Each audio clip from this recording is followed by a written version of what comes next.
अगर आप भी आसपास की दुकान में जूस पीने जाते हैं तो जूस पीना बंद कर दीजिए, जूस की दुकान पर जाना बंद कर दीजिए। जी हाँ, ये खबर पटना से है। पटना की कंकड़बाग में एक जूस की दुकान में फूड सेफ्टी डिपार्टमेंट के कुछ अधिकारी छापा मारते हैं, जहां पे उनको एक केमिकल पाया जाता है।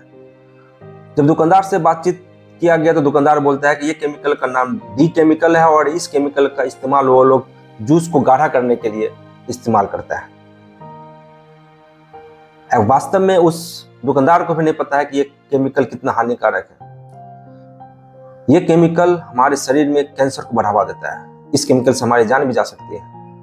न जाने हमारे आसपास ऐसे कितने दुकानदार हैं जो इस तरह के केमिकल का इस्तेमाल कर रहे हैं और हम लोग को लगता है कि हम जूस पी रहे हैं, लेकिन वास्तव में हम जूस नहीं, एक पॉइजन पी रहे हैं, कैंसर को बढ़ावा दे रहे हैं। अगर आप लोग को जूस पीना ही है तो आप अपने घर में फ्रेश जूस बना के पी सकते हैं। बाकी मर्जी आपकी है। मिलते हैं नेक्स्ट वीडियो में, तब तक के लिए बाय बाय।